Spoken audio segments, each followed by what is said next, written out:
These are the same notes that we went over in class on the 25th, but just in case you want to go over them again and let me go through them with you, this is just for your benefit. Now we're beginning 21.5. We ended the part 1 notes with 21.4c, search engines. Now we're starting the part 2, chapter 21, developing a research strategy.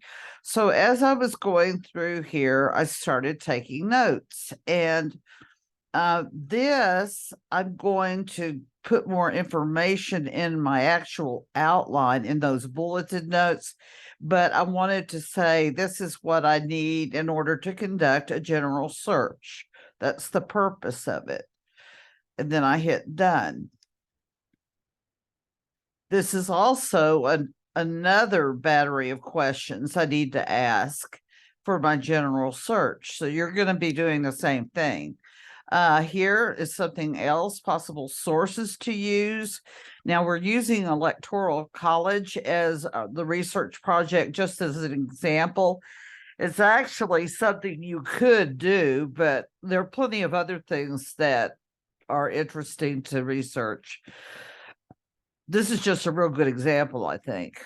And then this one here, I said explanation of the steps taken in research. So this is what you will be doing. You start with a general search, then you narrow it down, and then you target it. Targeted research then fills in the holes and gaps that remain after you've done the general and the narrow search. You'll still have some other things that need to be finished. And this is hit done. In my notes, I did a facsimile of this, but it's not as pretty as this. But this reminds you what's involved in general search. This reminds you what's in narrow search. And then when you target areas that you know you're still lacking in, but you need them to fill in the holes. I went over here, took notes here. It talks about general search for materials. How exactly does it work? Why was it developed? We're talking about it being the Electoral College. What are the main criticisms? What are problems in past elections? Solutions already proposed, what are they? And why do the critics not like those? So I put this right here in my own words. Now, after you type here, you hit, well, it'll actually have a save button. And I've got some directions on that are already posted to your week 2 Blackboard assignment. So I will go over that later. So, all right, then here under library catalog, what I found was keyword searches. This is what it is zeroing in on. Keyword searches of catalogs or for subjects or titles of books. You could use Electoral College as a subject and look it up as a keyword. But when the search is narrowed to only books available in eCampus library, well, I should say this, it's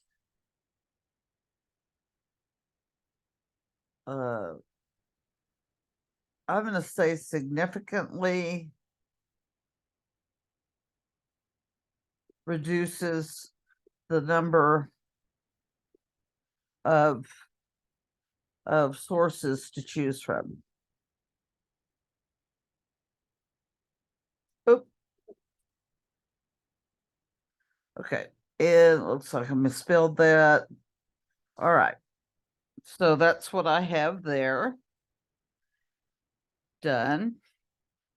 Now these, there's no need to put those in your notes, but you should look over them because this is showing you what a keyword search looks like. I'm sure you've done them before, but it gives biographic citations for books, including title, author, publisher, and date of publication, the call number and location of the book in the event that you should use one. Doubtful, but you might. Okay, then I mean, there's always a first time, and I'm definitely not discouraging you from it. It's just that in past classes, we've always found everything we need online, even part of books. So here are general databases you might look at. Now it talks about Nexus Uni, and I want to address that. I'm going to look more into it, but it doesn't look like we have access to it at Dallas College. And it does look, because I did some research myself, I tried to find it. It looks like you have to buy a subscription, and we don't want you to do that. We want, so I'm going to talk to our head librarian and find out, can we access it? Does Dallas College pay for it? They should, unless for some reason Dallas College doesn't think it's a good, it's not a good database. So I did say to go ahead and look at 21.3, because when you go down here, it talks about that, what it looks like in LexisNexis. It sounds kind of cool. And then here, I don't think I wrote a note. Well, yeah, I did. Okay, within, okay, so it talks about within results, okay, so if you go to, let me go back. Oh, no, I don't want to do that. Let's see, it does say save. Databases, and it's talking about the more that you can narrow your search, the better. Okay, so yeah. Let's go to the next. Okay, use several search strategies. One is basic keyword search, gets you right to the materials you need. Different databases, you're looking up the same search words, keywords, using different databases like Electoral College. You can use that in the Academic Search Complete database, and it'll turn up some of the same sources there that it will in other databases. But I just want to say what's good about this is when you go to Academic Search Complete and you do put in Electoral College, there will be a drop down menu and it tries to narrow it for you. So it's a more manageable research. So it may say Electoral College's pros and cons. That's probably an opposing viewpoints, which I'd rather you not use that database for right now, but it could say proposed changes to Electoral College. It could be something that just focuses on the 2020 election. And so anyway, that's, I guess that's it. Okay, on that one. All right, so then I go down here. Now keep in mind, I still do read all of these things. I'm just trying to pick the really important things out. So I don't want you to get the idea that when you do the next chapter all by yourself, that you should just go, oh, I'm gonna just pick out a sentence. You do need to go through it and find the important parts. So narrow your search to explore specific issues. So use several blah, blah, blah, search strategies, basic keyword, use different, but I think that's the same one. I'm sorry. I need to go back over here. Let's see. Where did I put that? Nope. Oh yeah, actually this is the same one. It's on the next page. So I'm gonna say done. Let me go here. Okay, yeah, that's also on the next page.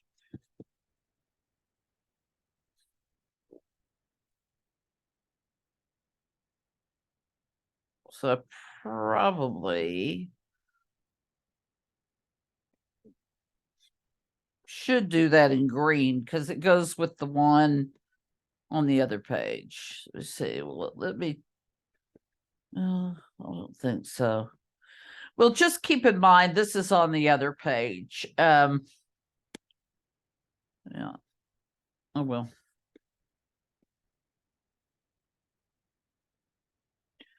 Okay. And we'll go over Boolean later because that is using like capital letters and plus signs and the word not. but whatever. So like you're looking up someone named Casper, you might put Casper, not the ghost, and it'll bring up everybody but the ghost. So that's one of the shortcuts that you can use. Okay, again, I want you to look at all these JSTOR, which and we have other databases that you could use for these as well. And I'm going over here. Targeted research. So that's pretty much, one of them does talk about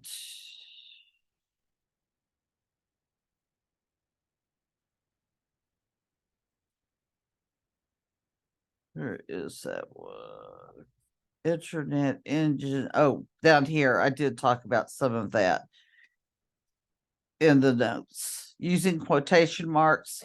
So when you're putting something in the search bar, you just put quotation marks and put electoral college in quotation marks, and that itself limits it. Okay, so now let's go over here and look at week 2. And several of y'all have had really good questions about this. We're going to go down to example of the bulleted student outline from the notes that I just took. And I do apologize, but the section A ones are below the section B. So you need to click on here. Let me see.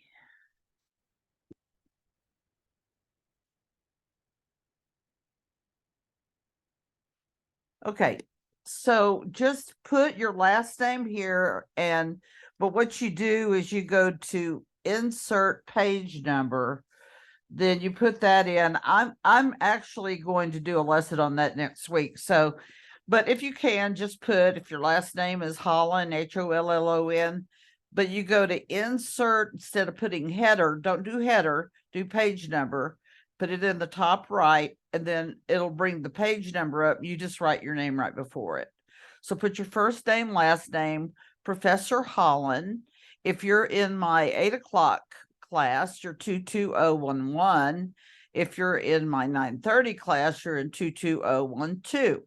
And it's due on the 29th. So that's what I would do. I would just put 29 January 2023. Remember, MLA does not have commas in it, and it's pretty much the way British people write their date, with the day of the month first, then the month of the year, and then the year. So when you go back and compare this to the notes that I took, what I did is I copied and pasted them onto a piece of paper, and then I just put them in the order that it made sense to me, which is pretty much the order in which you see it. But the first section was locating the right sources, library websites. They enabled you to get reference collections, periodicals like scholarly journals, as well as newspapers and magazines, audio, video, and digital media holdings, special collections such as local historical materials or manuscripts from a well-known writer. Okay, then locating the right sources. Beside that library website, you've got your databases. And I will say Academic Search Complete is the one that I prefer that you use. JSTOR, I'm going to check into that availability, and WorldCat. There are also some other ones that aren't on here. These are just some that I picked out. Some of them we don't have access to. So I just picked out the ones that we have or we may have access to, and I'll check more. So search engines, well, why do we use them? Well, we use them to find books, library catalogs, and databases. Your ebooks, things like that, eBook Central, to find research in scholarly journals, magazines, and newspaper articles, to find scholarly databases like Academic Search Complete, to find websites and other online sources. And when we talk about search engines, we're talking about Google or Yahoo. For some reason, people think Yahoo isn't all that great, but actually, I think it is. I do use Google a lot, but you could use either one of those to find. If you're looking for a book, or you're looking for the Atlantic Journal or the Atlantic Magazine, that can help you. The only thing is Academic Search Complete can also, that's probably more help because it narrows down the Electoral College or whatever it is a little bit more than getting on a search engine that accesses millions of things. So you will have to develop a research strategy yourself. Remember the inverted pyramid. So you're going to start out with a general search. Some of y'all already thought you had to start writing your paper this week, but we'll barely get started on just this on your strategy next week. So don't worry. I'm not going to pull a deal on you where I say, okay, next Monday you better have this in. No. You'll know, and you'll be prepared for it. So don't stress. Your general search is on your topic, and you may not even have one yet. We're going to talk about that on discussion board, but we'll talk about some things that interest you. And I'm still grading your papers or your assignments from this last week. And just by reading some of them, I see some things that you might want to look into. I haven't finished all of them yet. I'm sorry. Okay, so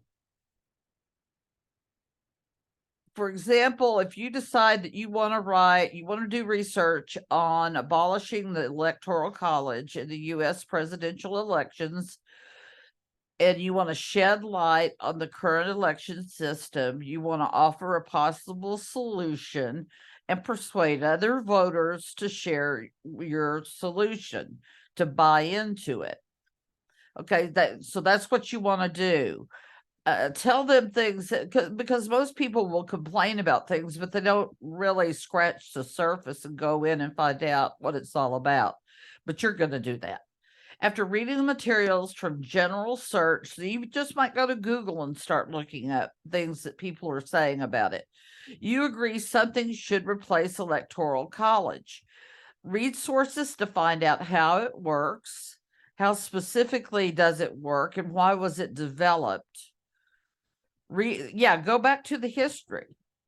Read sources to see, and in that case, I could see somebody using a reference book and maybe an encyclopedia to go back and look at that. Read sources to see what the arguments are for and against the Electoral College and proposed solutions. When you go into research with an open mind, you may very well change your mind, like one of my students did one year. But it may just fortify what you're already thinking. So look at the arguments for and against. What are some criticisms? What are the problems that have occurred in past elections that would support getting rid of the Electoral College? What solutions have others proposed? What concerns do critics have about these solutions?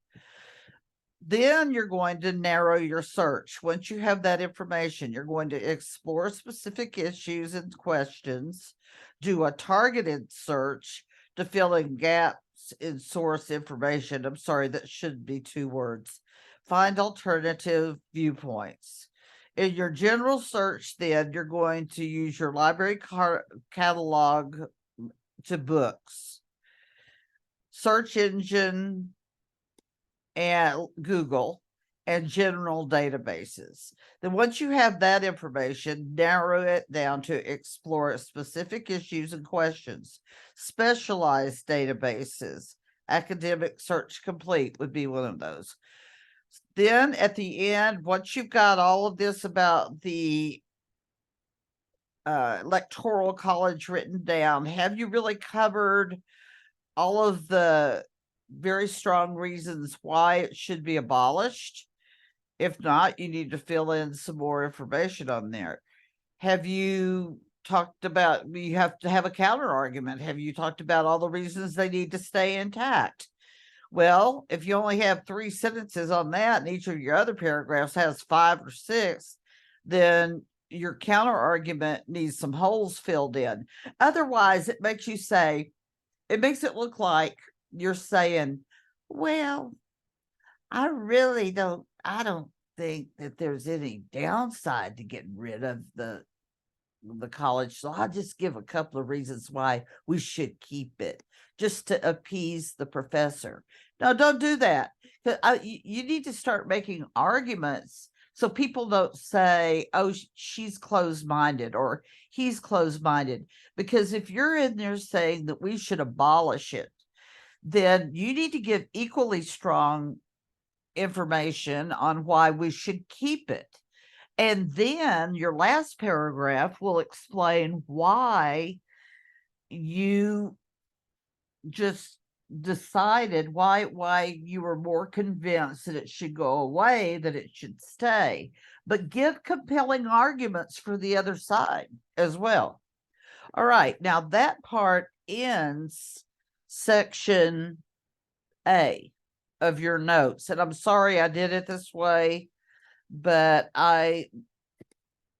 well, if you have 30 minutes, I'll explain what happened. But anyway, let's go to part B notes. And you notice that there is not a title, and I probably should have put one, but this would actually be page 4. Moving on part on 21.5 and on. The general search on electoral college. Okay, these are questions to guide you. Again, they're in my notes. You can go look. You could go back and look at that part of the video if you want to. How exactly does it work? Why was it developed? What are the main criticisms? Problems in past elections? Solutions already proposed? Why don't critics like that? Then remember, you can remember me going over it, I know, because you're going, oh, I've heard that before. Yeah, that's from my notes. Keyword searches in the library catalogs.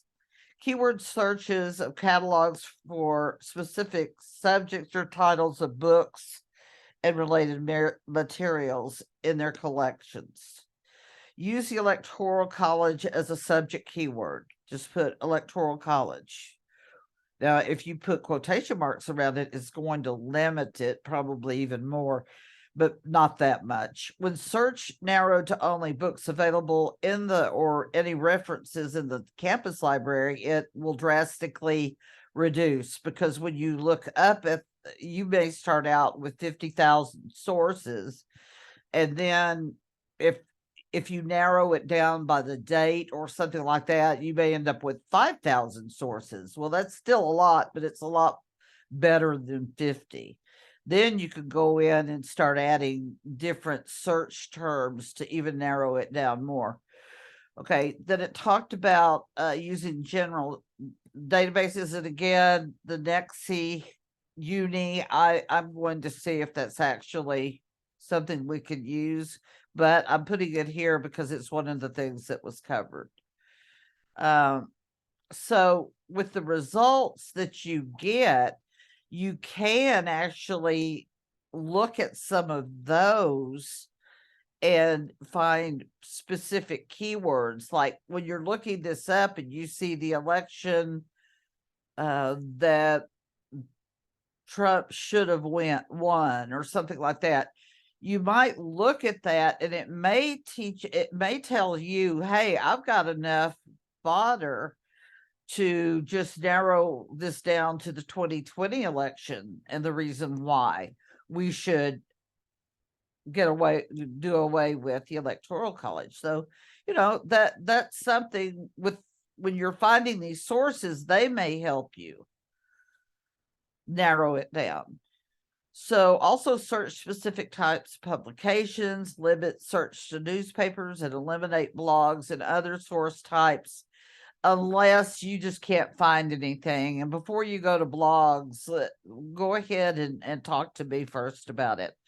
Specify the dates. This is one of the ones that will really limit your search, because some of these will go back to 1950 something, believe it or not, even before that. So if you're doing something about the 2016 election, then the first year that I would probably even put there is 2015, because they're running as early as 2015, and then the election 2016, and maybe just say 2015 through 2023, and it will narrow your sources significantly. Now, if it's something, if you want to talk about the Cold War, then you're going to have to go back to the 50s.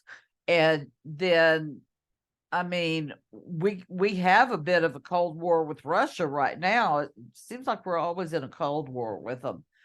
But I would go back probably not even any further back than the 50s, I guess. Yeah.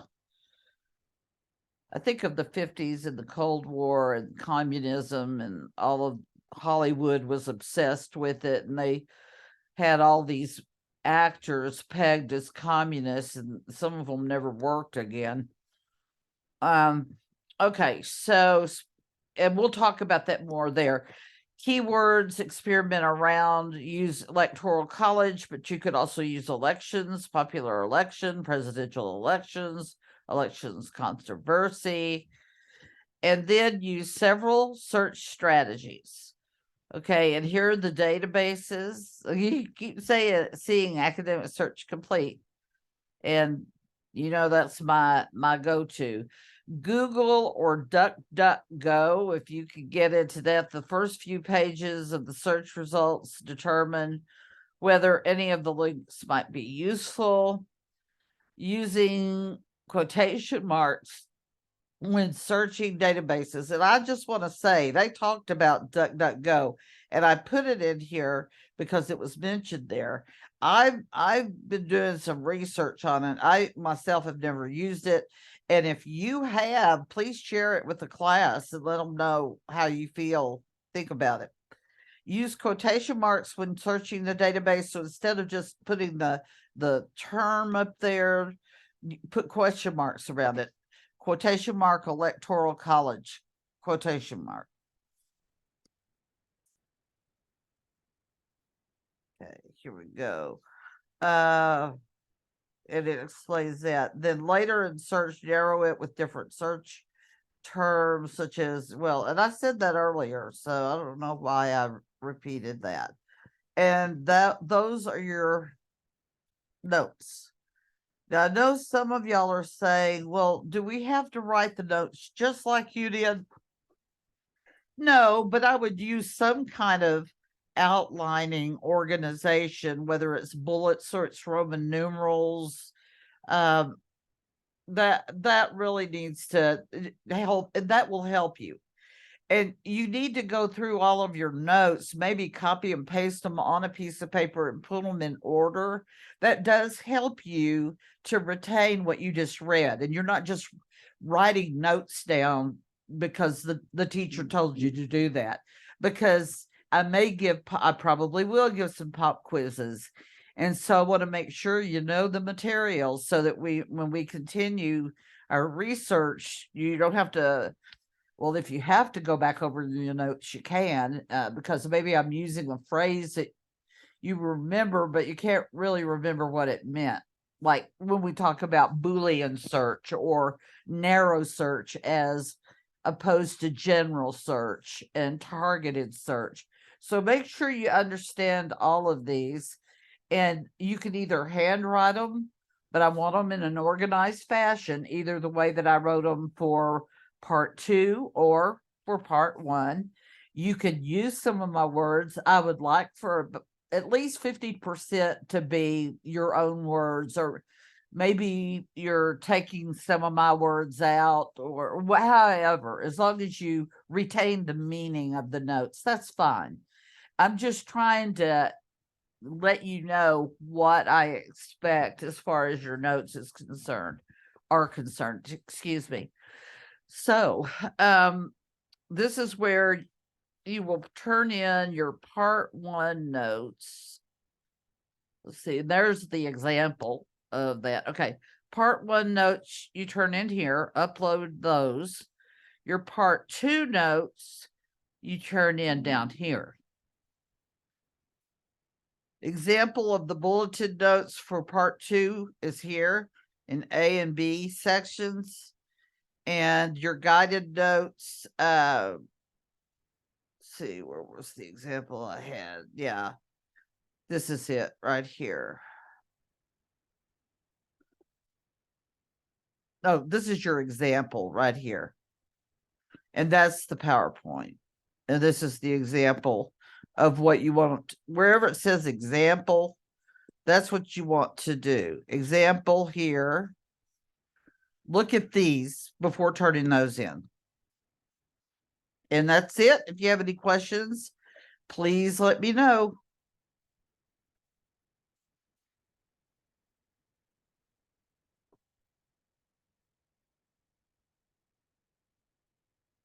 Which is why I'm letting you go.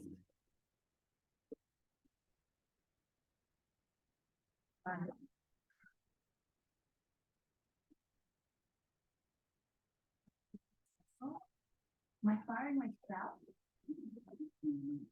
You convince me to give all your energy and passion you have been putting into working for your lower 9-something, into fighting for the tax interests of those people and you forgot to have breakfast with this morning? Then you can stay.